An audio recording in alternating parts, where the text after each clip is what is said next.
Namaskar.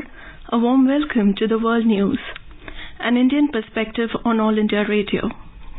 This is Gitanjali Hurya Mathur, and with me is R.S. Raghu, bringing glimpses of the major developments of the day from across the globe. Over the next half an hour, we shall bring to you latest from the world of politics, economy, sports, entertainment, and more. The headlines. Prime Minister Narendra Modi asks all members of Indian Parliament to encourage people's involvement in G20. India's G20 finance track priorities for 2023 see broad support from member countries, says Economic Affairs Secretary Ajay Seth. IMF says India's G20 presidency can help solve food and energy crisis, climate finance and debt crisis in more than 70 low-income countries. External Affairs Minister S. Jaishankar presides over high-level ministerial signature event of India's ongoing presidency of UNSC. United Nations Secretary-General Antonio Guterres calls for de-escalation of tensions between India and China. In cricket, India were 278 for 6 at stumps in their first innings against Bangladesh on day 1 of Chattogram Test. And in FIFA Football World Cup, France to clash with Morocco in second semi-final in Qatar. We begin the bulletin with developments of G20 under India's presidency. Prime Minister Narendra Modi has given a clarion call to all MPs that everyone should be involved in events related to G20 as it is India's program and not a government program. Addressing the BJP Parliamentary Party meeting in New Delhi on Wednesday, Mr. Modi asked MPs to come up with ideas how more and more people can be involved in events related to G20. He said, wherever G20 events are being organized, public participation should be ensured through initiatives like cleanliness drives. This was informed by Parliamentary Affairs Minister Prahlad Joshi while briefing media after the meeting. Economic Affairs Secretary Ajay Seth has said that India's G20 finance track priorities for 2023 saw broad support from the member countries. Briefing the media persons on sidelines of G20 finance and central bank deputies meeting in Bengaluru on Wednesday, Mr. Seth said these discussions will be taken forward at the working group level over the next 2 months. These discussions will pave the way for first G20 finance ministers and central bank governors meeting to be held from 23rd to 25th of February in Bengaluru. Reflecting the theme of Vasudev, Kutumbakam and One Earth, One Family, One Future, the discussions focused on several issues. Mr. Seth pointed out that the discussions covered issues relating to global economy and risks, strengthening multilateral development banks, managing global debt vulnerabilities, financing climate action and sustainable development goals. The G20 finance track focuses on economic and financial issues. It provides an effective forum for global economic discourse and policy coordination. The agenda of this meeting crafted keeping in view of the India's presidency theme and based on the vision given by Honorable Prime Minister. Finance track of G20 is led jointly by Honorable Finance Minister and Governor RBI. This first meeting of the G20 finance track will feed into the first G20 finance ministers and central bank governors meeting in February 2023 at the same venue. Anchored around G20 theme of Vasudev Kutumbakam or One Earth, One Family, One Future, special focused on issues relating to the global economy and risk, strengthening multilateral development banks, managing global debt vulnerabilities, financing climate action and sustainable development goals, and building resilient, inclusive and sustainable cities tomorrow. There were 7 discussion sessions and 2 side events organized during the meeting. There were over 160 delegates from 19 countries, along with European Union representatives and 17 international organizations such as IMF, WHO and ADB, among others. There were also delegates from 13 other countries invited to the meeting, including Nepal and Bangladesh. IMF's Deputy Managing Director Geeta Gopinath said that India's G20 presidency can help solve the critical issue of food and energy crisis, climate finance and debt crisis in more than 70 low-income countries. This is a very important year for the world. We're in tough times. There are many global challenges, and there is a great expectation that India, through its presidency, will be able to help with bringing together global cooperation to address some of these issues. So, for instance, when it comes to matters of food security and energy security, this is very important. It's very important for the global south. India is playing a very important role. Debt is very high around the world, and there are many low-income countries that are in debt distress. Again, being able to have a much better debt resolution mechanism is very important, and India is playing a very big role over there. Similarly, when it comes to crypto and crypto regulation, climate finance, there are many big areas, and I think this presidency is critical to accomplishing what we really need for the global economy. For India, in October, we had projected global growth of 6.8% for this fiscal year and 6.1% for the next fiscal year. Data that we have seen coming in is in line with those projections. For the global economy, we had global growth slowing from 3.2% this year to 2.7% next year. We're seeing differences in how countries have, in terms of, in some places we're seeing upside surprises to growth, in some places we're seeing downside surprises. China is one area where there are some serious headwinds to growth. I think it's a little early when it comes to global growth to tell you exactly what the number will be. We'll have that in January. The first meeting of the Development Working Group of the G20 is being held in Mumbai. It held discussions on accelerating progress on the Sustainable Development Goals. The second day of the three-day meeting being held in Mumbai began with a video message by India's Foreign Secretary Vinay Mohan Kwatra, who highlighted India's responsibility as the voice of the global south to accurately represent the multifaceted interests of the developing nations of the world. It was followed by India's DWG co-chairs, Joint Secretaries Mr. Nagaraj Naidu and Ms. Enam Gambhir, who outlined India's agenda, including the impact of current disruptions in food, energy and financial markets. The widespread discussions included topics like digital transformation, green transitions and women-led development.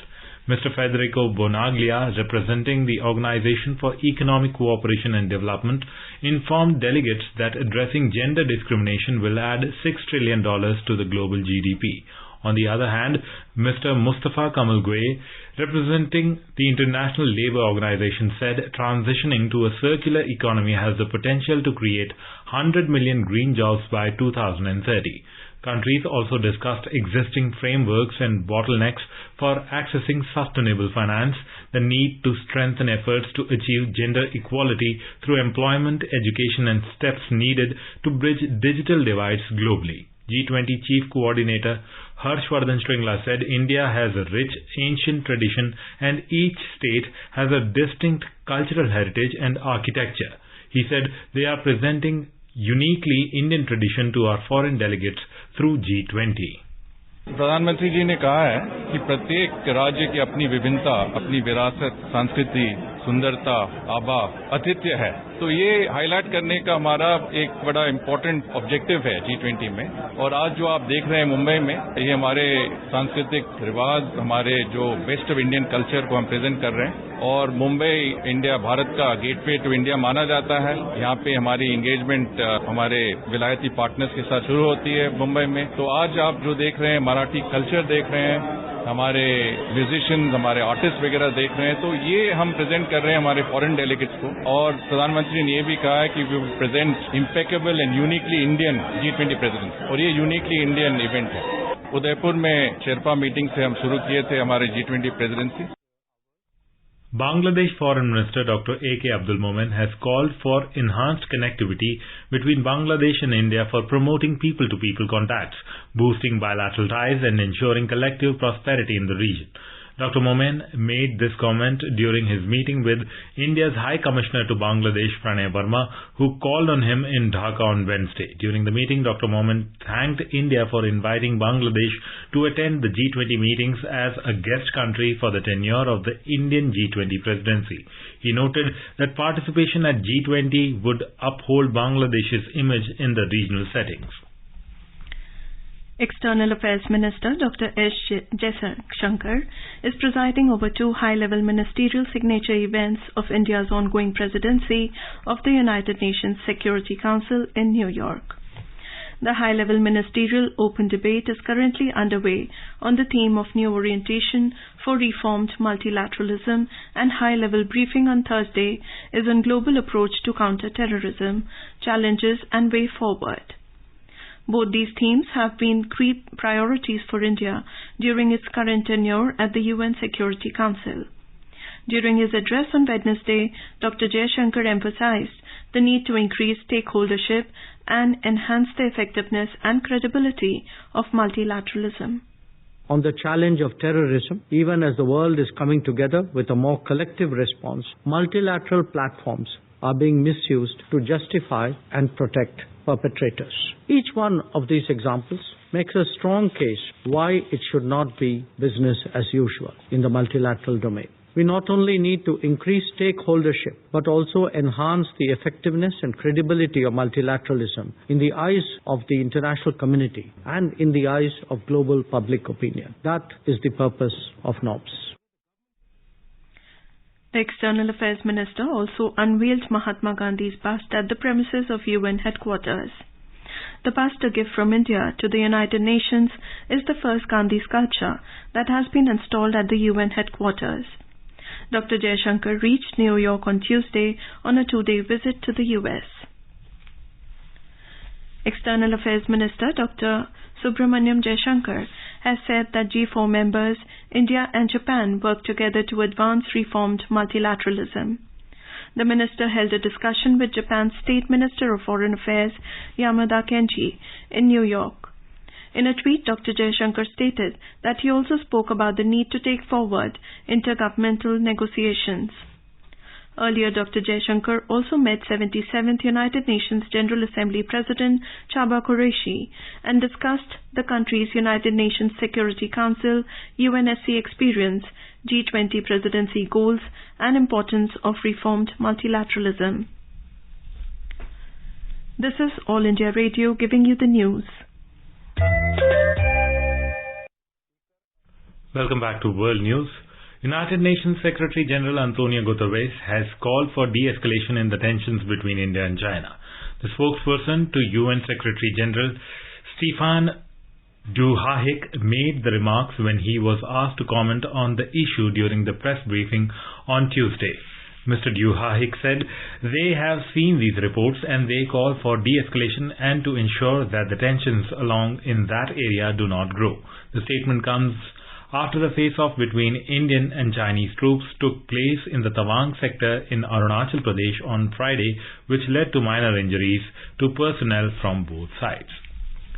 The United States has described the Chinese incursion in Tawang region of Arunachal Pradesh as a growing trend by Beijing to assert itself and to be provocative in areas directed towards U.S. allies.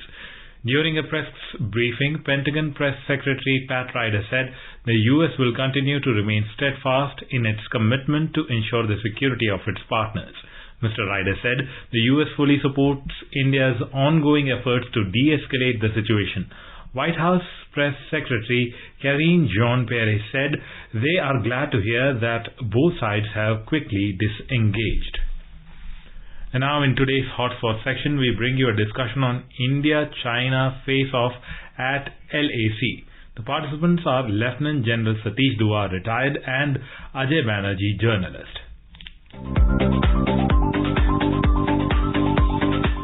Good evening. India's and China's military clash near Tawang, which happened on 9th of December, Defense Minister made a very categorical statement in Parliament saying that our troops, Indian troops, pushed back the Chinese from the Yangtze area and there was no serious casualty and there was no fatality. General Satish Dua, this is the recent clash and the clashes have increased in the past 3-4 years. 2020 we saw in the Eastern Ladakh, now in Arunachal Pradesh. How do you see this panning out, sir?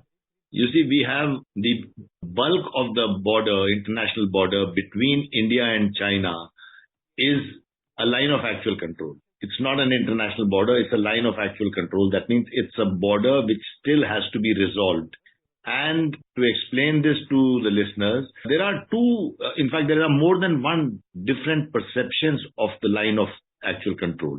What we perceive as line of actual control, but when China says their version of line of actual control is coming inside Indian territory. So over a period of years, we worked out a mechanism that pending resolution, resolving the border issue, the actual border, both sides are allowed to patrol up to the area that they perceive is the line of control. So what happens is that there is a common ground that can vary from 2 kilometers to 8 kilometers, but at that common ground, both sides do patrol in their own time schedule of patrolling. Sometimes, when they patrol like this, patrols from both sides, that is the Indian Army as well as the Chinese PLA, they come face to face. When they come face to face, they both try to tell each other to go away, this is our territory. So there we have very set drills. The drills are, first you shout across to them, because when we have a language issue, so they make banners in each other's language and they show banners to each other. But sometimes things get a little out of hand. There is some pushing and shoving that has taken place in the recent past. You all must have seen or heard about it in the media. And then sometimes it goes beyond, it leads to fisticuffs, etc. Now, 2 years ago in Ladakh, Galwan was one such incident which had gone horribly wrong, where it led to casualties on both sides. Similarly, once it happened that a couple of shots were fired in the region of Pegongso Lake. So thereafter, we have had a series of meetings. We also have a system of confidence building measures, that border personnel meeting at different levels, the commanding officer level or a brigade commander or a sector commander's level and a general's level. We try and sort out these problems with the help of meeting with a long drawn.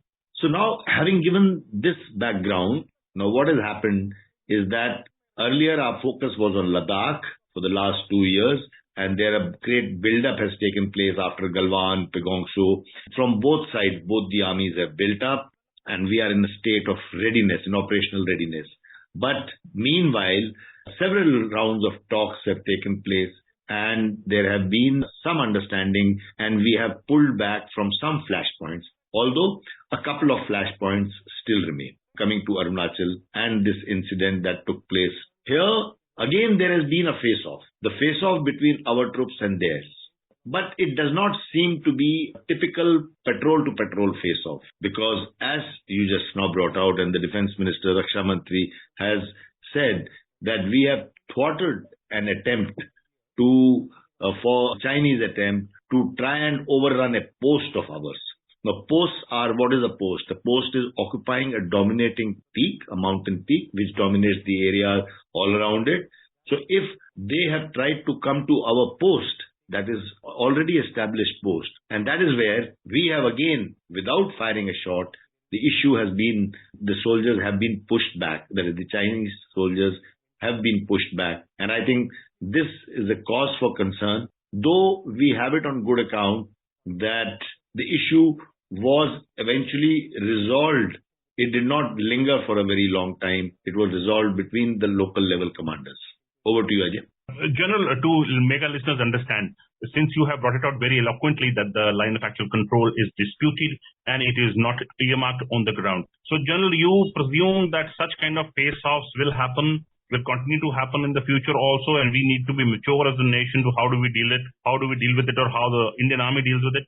Absolutely. You hit the nail on the head. Until and unless we resolve the border problem, you see, there is no resolution. We have to have one line. Now, let us say, our borders with Pakistan in Punjab, I will not talk of J&K because that's another kettle of fish, but let's say Punjab, Rajasthan, there is no difference of opinion as to which is the international border between the two countries. Now, similarly, we need to resolve this in between India and China, because we have 3,499 kilometers of LAC. Now, that's 3,500 kilometers of LAC. So many flashpoints waiting to happen. So many situations sometimes go out of hand unintentionally also. So, I'll get back to your question. Your question was, until this is resolved, we will have to be prepared. We will have to be prepared for such kind of face-offs or, misunderstandings that crop up between two sides when they are carrying out patrolling.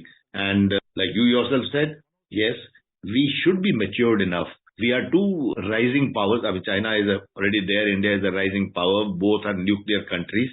So we have to make sure that for a small incident which may be a misunderstanding or which may be somewhere at times at a tactical level, lower level commanders, it should not escalate out of control. General, you have very rightly said it should not escalate out of hand. It has 2-3 times in the past 2.5 years, India and China have exchanged, the armies of the two countries have exchanged blows. There have been a lot of talk between the diplomats about how to resolve it. The LAC remains undemarcated. There has been talk between the two nations. The special representatives have been talking for the past a decade or so, resolving these issues.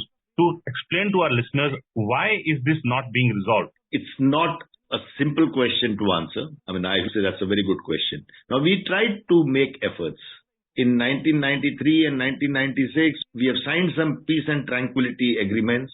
We have sort of agreed by certain norms that which we will abide by while operating in close proximity of each other. But when it comes to resolving the problem or resolving the border on ground, there seems to be some reluctance on the Chinese part, because the first step that it involves is exchange of maps. And when we came to exchange of maps, the Chinese side is hesitant to give us maps. The first thing that they have to do is we have to give them our maps.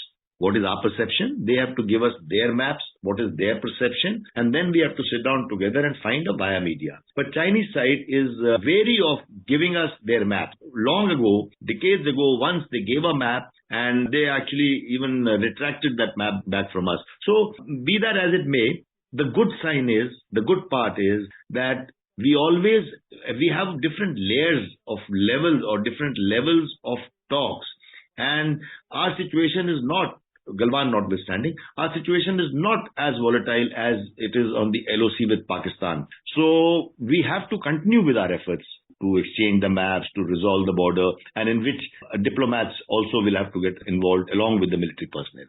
Jalal, this clash, will come back to the clash at Arunachal Pradesh. The RM today, the Raksha Mantri, was very categorical when he made a statement that please have full faith in our defense forces in tackling such situations. Both the houses, the Lok Sabha and the Rajya Sabha, were unanimous in thumping the desk for the Indian Army's role in thwarting this latest attempt at Tawang, next to Tawang on the 9th of December. How do you see this as an Indian Army journal, that the faith of the nation in the Indian Army, how do you see that? Indian Army is very clear on a couple of points. Firstly, we are very clear that our operational preparedness, our operational readiness is at its best at all times, whether it is winters, summers, biting cold, a snowstorm or a blizzard. Indian Army is equipped to handle such adversities. Secondly, we don't have to look back over our shoulders to get some orders from somebody. We are always ready to be able to face such situations. And that is what has happened this time. There was a very large strength. If I'm just going by the news channel, they said about 300 odd soldiers came in. Now, if such a large strength is to try to force its way into an area where we perceive as, which we know is ours, and if the Indian soldier has thwarted such attempts, I think that is the bravery and preparedness, or the bravery and the preparedness of Indian Army and the Indian soldiers speaks for itself. And I can reassure the nation that as long as Indian Army is there on the post, we will be there to safeguard the territorial integrity of the country, our borders, at any cost. Thank you for speaking to us, General Dua. Thank you very much.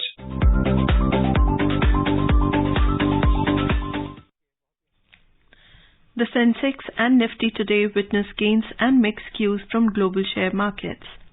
The BSE Sensex finished above 62,650 level, while the Nifty settled above 18,650 mark. A report from the business desk. The BSE Sensex climbed 145 points to close at 62,678. The Nifty also gained 52 points to end at 18,660. Asian stocks posted modest gains and the dollar slipped after data showed that the U.S. consumer prices rose less than expected in November. Asian share indices rose amid hope that central banks will stop raising interest rates in early 2023. South Korea's Kospi surged 1.1% and Japan's Nikkei 225 climbed 0.7%. Hong Kong's Hang Seng gained 0.4% and Singapore's Straits Times Index added 0.2%. China's Shanghai Composite Index ended flat. European shares were down in intraday trade. Oil prices were up around 1% amid reports of oil demand rebound in 2023 from OPEC and the International Energy Agency IEA. However, signals from data indicating a surprise build in U.S. crude inventories kept gains in a limit. In intraday trade, Brent crude was trading at $81.50 per barrel. Back home at the multi-commodity exchange, gold futures for February were trading at 54,650 rupees per 10 grams. Silver futures for March were trading at 68,890 rupees per kilogram when reports last came in. In the forex market, the rupee strengthened 35 paise to close at 82 rupees and 46 paise against the US dollar. Gaurang Dhawanlal for World News, All India Radio. In the FIFA World Cup, the second semi-final will be played between France and Morocco in few hours at 12:30 a.m. Indian time. Argentina stormed into the final after beating Croatia 3-0 in the first semi-final at Lusail Iconic Stadium in Qatar on Tuesday. The final will be played on Sunday. And in cricket, India were 278 for 6 at stumps in their first innings against Bangladesh on day 1 of the first test at Chattogram. Chateshwar Pujara on 90 and Shreyas Iyer on 82 were at the crease. Rishabh Pant scored 46 runs. For Bangladesh, Taijul Islam took 3 wickets while Khalid Ahmed took 1 and Mehdi Hassan Miraz got 2 wickets. The second and final test match will begin on 22nd of December in Dhaka. Now let us take a look at the major developments around the world as reported in the foreign press. The Guardian writes Ukraine forces shoot down drones as Kyiv hit by multiple explosions. The Washington Post reports U.S. Air Force veteran freed in Russia prisoner swap, says Ukraine. The Business Recorder writes China calls U.S. destroyer of global trading system at WTO. The New York Times writes Elon Musk shakes up Twitter's legal team as he looks out to cut more costs. Wall Street Journal writes Moderna's mRNA cancer vaccine shows promise in preliminary study. A quick look at the headlines once again. Prime Minister Narendra Modi asks all members of Indian Parliament to encourage people's involvement in G20. India's G20 finance track priorities for 2023 see broad support from member countries, says Economic Affairs Secretary Ajay Seth. IMF says India's G20 presidency can help solve food and energy crisis, climate finance and debt crisis in more than 70 low-income countries. External Affairs Minister S. Jaishankar presides over high-level ministerial signature events of India's ongoing presidency of UNSC. United Nations Secretary General Antonio Guterres calls for de-escalation of tensions between India and China. In cricket, India were 278 for 6 at stumps in their first innings against Bangladesh on day 1 of Chattogram Test. And in FIFA Football World Cup, France to clash with Morocco in second semi-final in Qatar. And now, before we end, let us listen to Mahatma Gandhi's favorite bhajan, Vaishnav Jan, by artists from Palestine.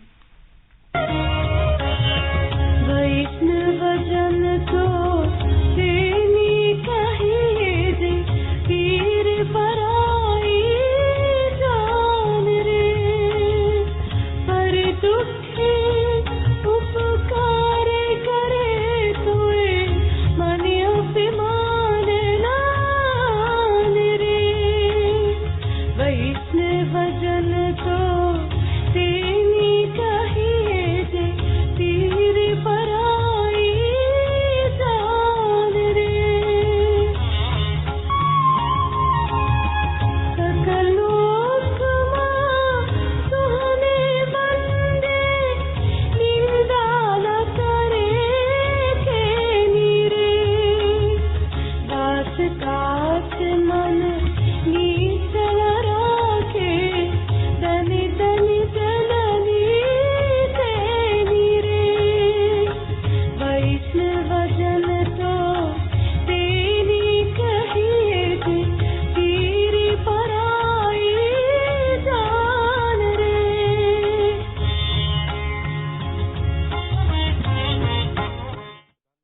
And with that, we end this bulletin.